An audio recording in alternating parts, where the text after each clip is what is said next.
If you're wondering what it's like to live in Venice, Florida, keep watching. Having lived in South Venice for a year and a half, I want to share with you the real pros and cons of what it's like to live in South Venice.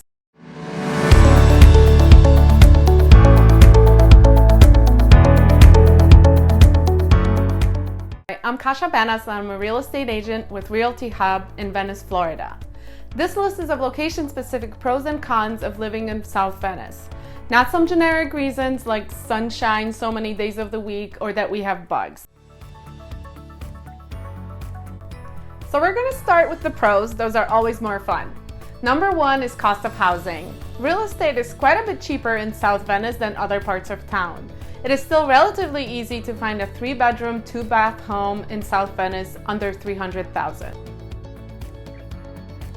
The second pro is being close to the beach. Minnesota Beach is within 3 to 4 miles from South Venice.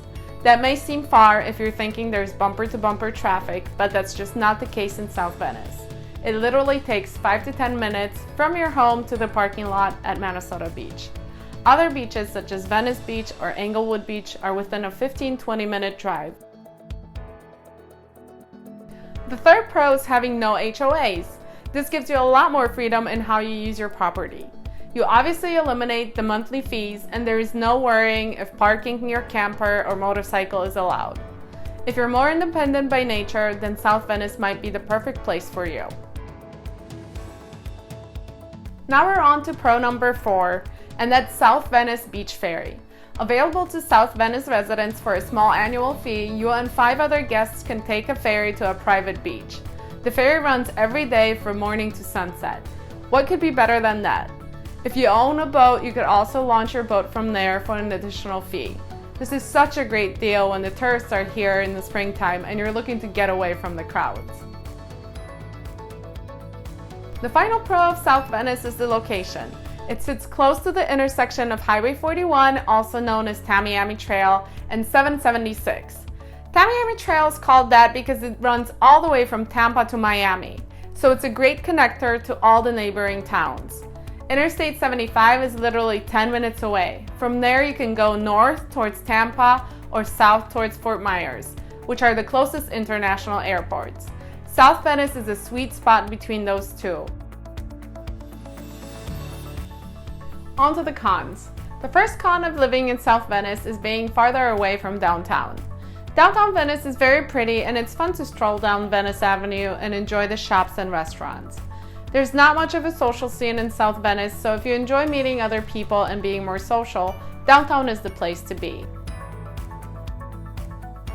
Now con number 2, and what seems like a never-ending project, which is the construction on Highway 41. The project started in March of 2019 and according to plan, it will be complete this year. But in the meantime, it's been a real pain with lane closures, construction workers, and equipment everywhere. When it's all done, we will enjoy 3-lane traffic each way, new bike lanes, and sidewalks.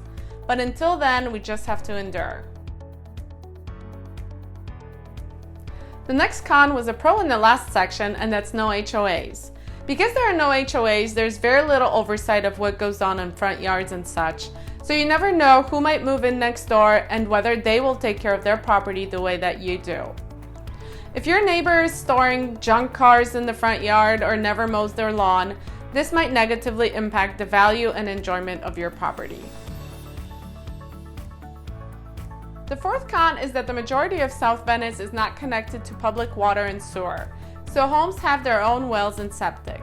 While you might enjoy not having to pay for water or sewer, there are some things you have to know about using your own. Besides needing to add salt at least once a month, the water filtration systems need at least an annual maintenance. Average lifespan of a water system in our area is 10 years.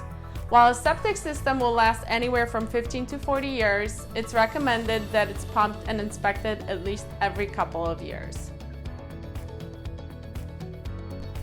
The final con is that South Venice is farther away from shopping choices such as a bigger mall, a Costco, or a natural foods market like Whole Foods or Trader Joe's. There are the typical stores such as Walmart, Target, and Home Depot close by, but if you like to shop and you don't want to spend at least a half hour in the car to get there, then South Venice might not be the place for you. I hope you enjoyed my list of pros and cons of living in South Venice. I post a new video every Wednesday, so if you want to learn more about the Venice area and its neighboring towns, click subscribe below.